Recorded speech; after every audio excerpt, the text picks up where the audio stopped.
interaction that we had.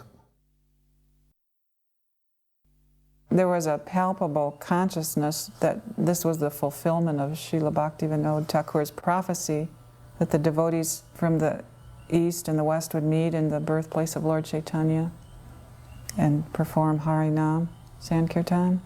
And this was it. And there was an awareness, and the kirtan was beyond words.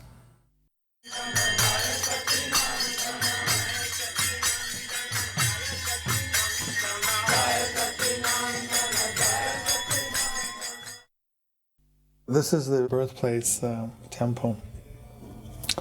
Originally, the birthplace temple was actually a grass hut because Lord Chaitanya was born in a grass hut. And then they changed it to a concrete replica of a grass hut. And Prabhupada expressed his dissatisfaction that they couldn't have maintained it. It would have been nice to maintain it in its pristine form.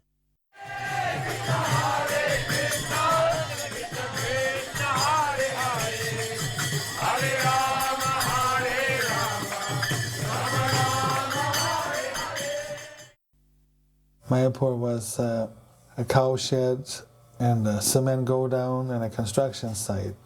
And the devotees were staying in tents. It was very austere. This is the Lotus building, the first building. Prabhupada was very much involved in the whole construction. Every time he came, he wanted to see what was happening. He'd go on a tour of the building, see how it was going. He was personally sending the money for paying for the construction.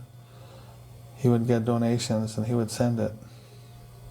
When the building was partially finished and we already started to live in it,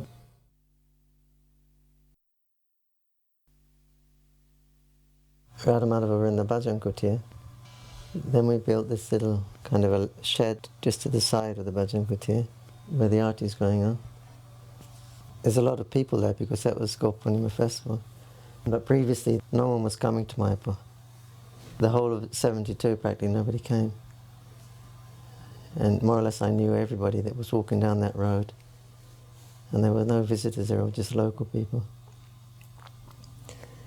And one time, I saw some people walking down and I thought, oh, these are not local people because you can tell by the dress. So then they actually come in the property. And I thought, oh, they're coming in for darshan. And I thought I would get it back to Godhead and see if I can give them back to Godhead when they come. So I run in the bhajan kutir and got it back to Godhead. I come out, and Prabhupada was still already standing there. He had come out the bhajan kutir also. And he was just standing in front of the deities. Then he looked at me and he said, why you're not here? He said, you see the guests are coming and there's no one here. The first people have been in about a couple of weeks.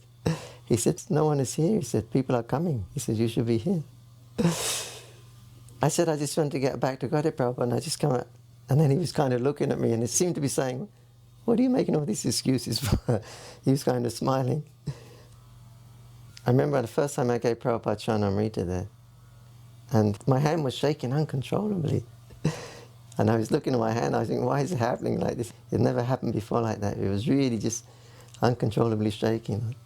And he just kind of looked at me and smiled. And he took the Charnamrita. Another time Prabhupada was sitting in the bhajan kutir just on the outside under the veranda with one of his godbrothers, Damodar Maharaj. And I went and I offered him Charnamrita. And he was just sitting there, the sun was shining in it.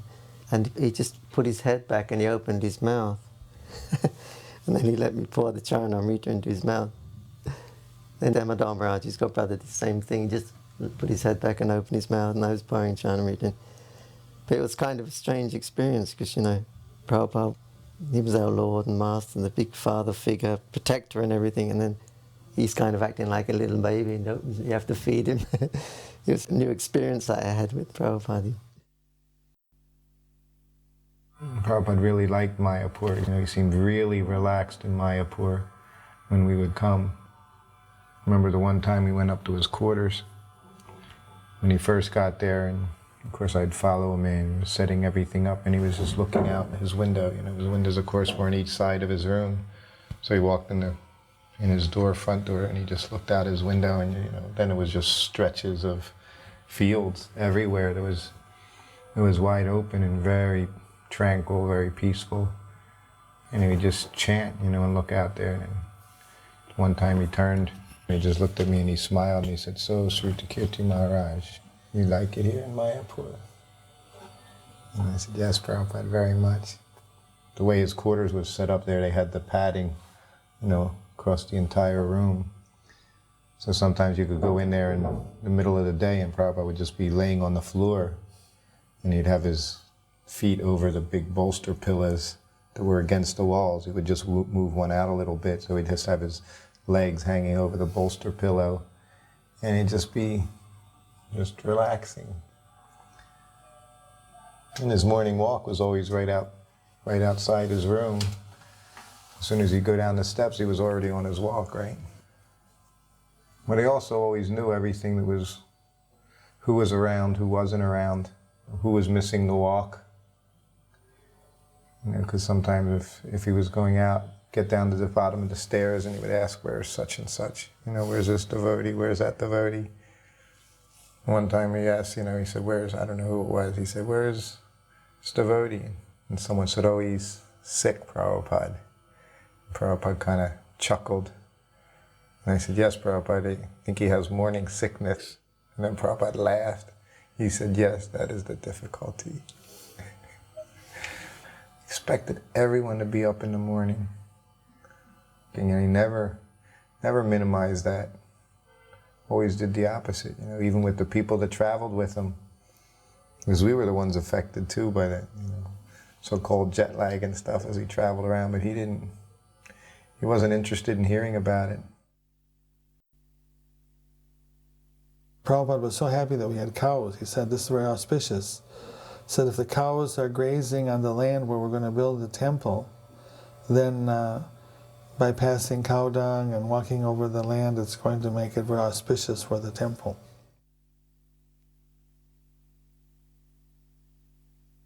Prabhupada wanted us to feed the local villagers, so we had, even before we had a building, we had a big pot for cooking and distributing prasadam. Prabhupada used to go on walks, and he liked to walk along the pathways in between the fields. He called these the little highways. As he'd be walking, then the villagers would offer him respect and pay obeisances. It was a very informal, friendly environment with all the local villagers. Prabhupada would walk out in the fields and then he'd look and say, "Here there'll be a spiritual city one day." I have seen that Prabhupada morning walking time, one villagers, he is taking some sabji, vegetables to nearby market. Then Prabhupada stops suddenly. Then he says, "Why you are going?" "I have to sell this vegetable to the market." Then Prabhupada says, "Why not you are giving to the temple? You can serve Radha Govinda by giving your vegetables." Then he has agreed. He purchased all the vegetables, big bucket he purchased. Then he told Jayapataka. Then Jayapataka paid his amount. He told that vegetable man, "Please you come every day and talk to the temple manager and give sabji, fresh vegetables to the Radha Govinda." He has all the time mind to give fresh flowers, fresh vegetables, fresh fruits. I have seen also sometimes in Calcutta somebody purchase not fresh fruits. So he was very annoyed. Why you do not buy the fresh fruits for Radha Govinda? So I have seen same thing, fresh vegetables he likes to offer Krishna. Prabhupada was going on a walk and he called me because he said he wanted me to take the part of the material scientist. Then I said to him, "All right," speaking as a scientist, I said, "We will not argue whether a soul exists or not. We'll just take it as a given that a soul exists. So my question to you is that we will create the right properties in our laboratory and in our test tubes so that your Krishna will send a soul into a test tube. Is that premise accepted by you? Is that acceptable? Because if I was thinking, if I can get Prabhupada to say yes, then I'll say, then we have created life. And then Prabhupada just said, you rascal scientist, you will not tell Krishna where he has to send a soul. Prabhupada sometimes used to go for a morning walk there on the Ganges. It used to take about almost 20 minutes to walk there. At that time it was way, way over the other side. And one time actually they all took bath there. They were all sannyasis, I think, or at least brahmacharis and sannyasis. And Prabhupada said, you can take a bath if you like. They said, Prabhupada, we didn't bring any gamchas. I said, it's okay, no one's around. You can go in your kopin. So everybody jumped in the Ganga, and then Prabhupada went in also. He had a gamcha, his servant bought him a gamcha. And he also went in. And then they started fighting, splashing and everything like that. And Prabhupada said that, this is okay. He said, Lord Chaitanya, he was also doing this. Then someone started to splash Prabhupada, Madhavisa Maharaj, I believe. Mildly, in a playful way, but he was giving little splashes with his hand. But Prabhupada said, don't become too familiar with your guru. He reprimanded him. And Guru creeping in, and they were pouring water on Prabhupada's head with their hands, chanting Chintamani Prakada Sadmasukal, chanting Chintamani prayers. Another time he said, if you build a road from our ashram to the Ganga, nice road, he said, I will come every morning for a walk here. And another time he said, be careful, because the Ganga could come and take away all of our property. For several years, the Ganga was constantly changing course. Then the course was diverted right over to the property. But then the government took action. They made some proper embankments there with bricks. But it came very, very close, right up to the road. But now it's gone back to a steady course, which is a very good symptom, because in the Navadvita Mahatmya, it's predicted that for several hundred years, about 400 years, the Ganga will constantly do this, actually flood the whole area. And then after 400 years, Bhaktivinoda Thakur mentions, then she'll go back to a steady course again. And then he said many, many bathing ghats will be built on the Ganga, and many, many temples will be built, and many household dwellings will come up. And there will be, of course, the Adbhut Mandir, a very astonishing temple, will rise, from which service to Lord Chaitanya will spread all over the world. So now we're seeing this. Now the Ganga is more or less settled. There are permanent ghats being made. ISKCON's made one. Madhav Maharaj has made a permanent ghat. And there's hundreds and hundreds of dwelling places now, all over the place. We have our Grihastapara. Then just outside the master plan of our project, there's so many houses. And the community members also of the Chaitanya Math and Jogpit, Gaudiya Math, they're also building little houses. There's hundreds of little houses. It's all predicted by Nityananda Prabhu. So these are good signs. One day it was a Govardhan Puja, and we built a big mountain of rice, and we fed many people. And the people took their leaf plates after taking prasadam, and then they threw behind the building. And then Prabhupada was living up on the second floor. And we were sitting in the room together, and then he heard dogs barking and kids shouting. And so then he got up and walked back on the veranda behind his room, and he looked over and he saw that there was this big pile of leaf plates of people that had eaten their meal, and there was little scraps on the plates. So then there were some very poor children with sticks in their hand, fighting off some very hungry dogs, trying to get the scraps of food that people hadn't finished eating on their plate.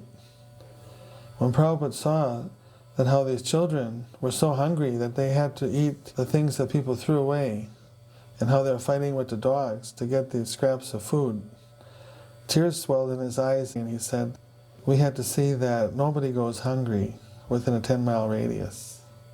The temple is the house of God. God's everyone's father, Krishna's everyone's father, so in the presence of the Father, the Son doesn't go hungry.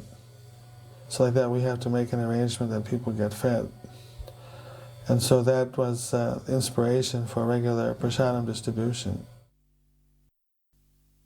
And I remember one time watching Srila Prabhupada, while all the people from the villages were out taking prasadam, he would go to the little window in the hut and then look out and watch them.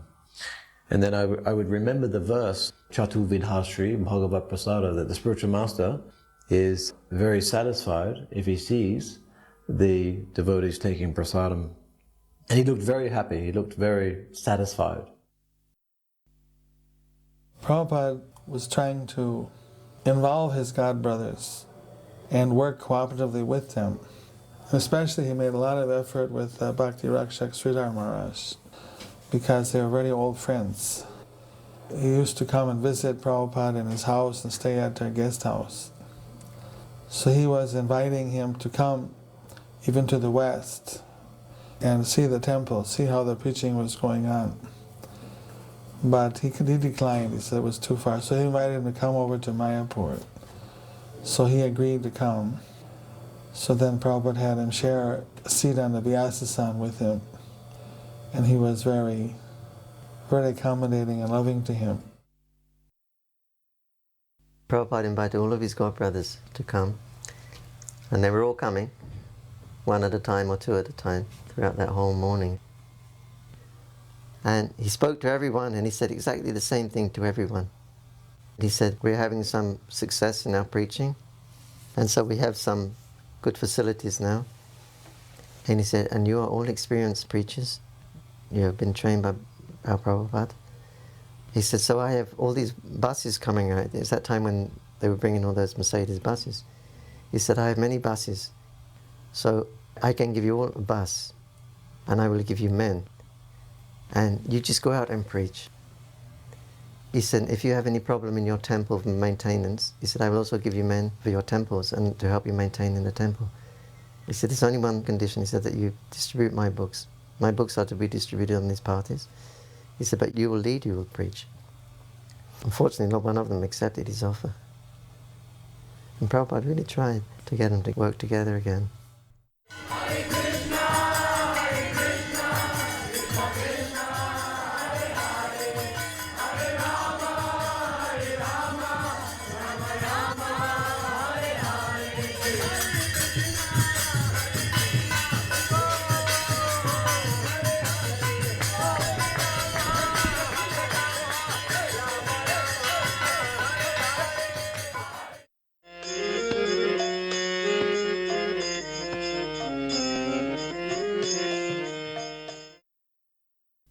Walking along the Hooghly. The Hooghly is the Ganges River, which I really enjoyed because Prabhupada would stop sometimes and have intimate moments where he would look at the water, and you could just imagine that Prabhupada sailed down that water, when he left. He left from Calcutta, right? So, that's the place. And now he's back here again with his disciples. In Calcutta, there were so many parks Prabhupada would walk in. Back in the day when Prabhupada was growing up, he said Calcutta was their model city of what they, wanted to create in India. They had many beautiful parks. Every few blocks there was another park. Of course, when we were there in the 70s, they looked a bit different than they did, but he said it was a beautiful city. That was their model, he said, of what they wanted to accomplish in India everywhere, and they did it in Calcutta.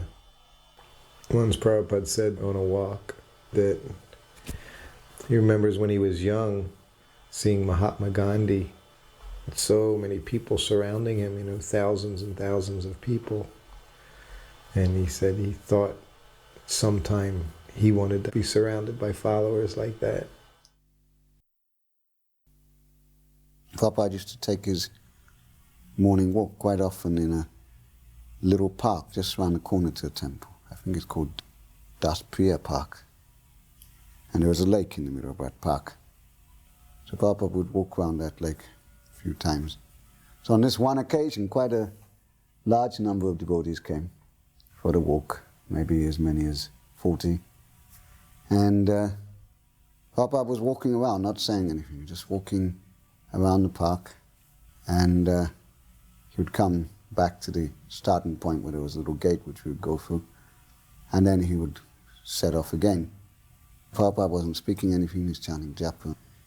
So after about 4 times around, I was noticing that many devotees were kind of dropping up, going back to the temple for one reason or another. It went on a couple more times around the park. It was going on quite a while. So I was still following on.